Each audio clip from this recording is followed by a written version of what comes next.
बिहार में बाढ़ से कई गांव और न जाने कितने घर तबाह हो गए हैं। बाढ़ के दौरान आपने कई ऐसे फोटोज और वीडियोस देखे होंगे जहां पर तटबंध टूटकर पानी में बह गए। लेकिन इस बीच बिहार में कई ऐसे बांध भी हैं जो कि तेज बहाव में चट्टान की तरह सीना ताने तेज धार को कई सालों से झेलते आ रहे हैं। ये वही बांध है जिन्हें हम आम बोलचाल की भाषा में जमींदारी बांध कहते हैं। ऐसे बांधों को बने 2 साल से भी ज़्यादा हो गए हैं, लेकिन अभी भी ये बाहुबली की तरह जमीन पर टिके हुए हैं। अब आइए आपको हम बताते हैं कि ये जमींदारी बांध क्या होते हैं। जैसा कि नाम से ही बहुत कुछ साफ है कि जमींदारी बांध वो बांध हैं जिन्हें जमींदारों और रजवाड़ों ने 200 साल पहले या उससे भी पहले अपने राज्य या सूबे को बाढ़ से बचाने के लिए बनवाया था। जमींदारी राज में बांध बनते समय सबसे ज़्यादा ध्यान उसकी गुणवत्ता पर रखी जाती थी। ऐसे में बांध बनाने के लिए जिन सामानों का इस्तेमाल होना था उसकी पूरी तरह से जमींदारों और रजवाड़ों के बीच में निगरानी होती थी। बाकायदा टेस्टिंग तक की जाती थी कि पानी में कितना दबाव जमींदारी बांध झेल पाएंगे।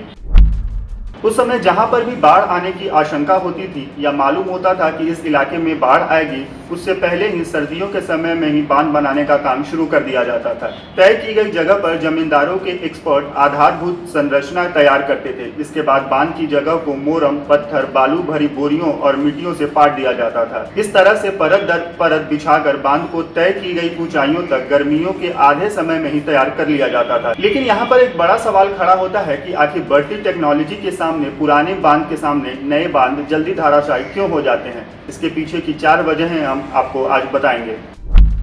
पहला, गुणवत्ता का अभाव। उदाहरण के तौर पर मिट्टी में बालू इस तरह से मिल जाती है कि वो बांध में अपनी जगह को पकड़कर नहीं रखता। दूसरी वजह, निर्माण सामग्री के अनुपात का सही न होना। इसका मतलब ये है कि निर्माण के दौरान सीमेंट, पत्थर, बालू, मिट्टी का अनुपात कितना होना चाहिए, इसमें कई बार चूक हो जाती है। ये भी तटबंधों के कमजोर होने के मुख्य कारण है। तीसरी वजह, नदियों में गाद का भरना। इसके वजह से जलस्तर जितना रहना चाहिए उतना नहीं रहता है, बल्कि बढ़ जाता है। चौथी वजह, अवैध निर्माण।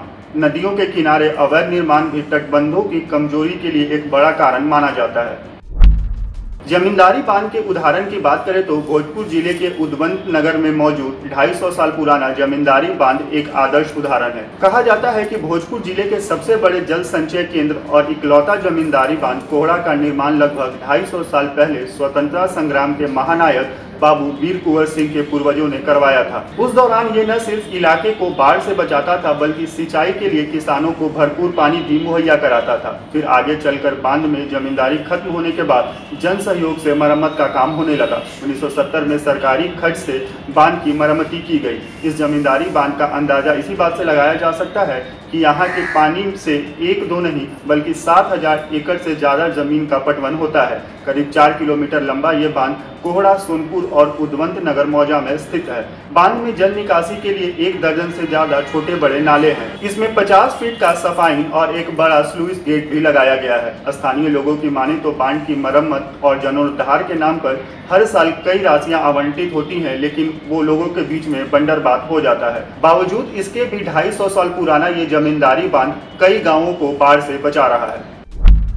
इस वीडियो पर आपकी क्या राय है, हमें कमेंट बॉक्स में लिखकर जरूर बताएं। इसके साथ ही इस तरह के और इन्फॉर्मेटिव वीडियोस को देखने के लिए हमारे चैनल द Z+ को सब्सक्राइब कर लें।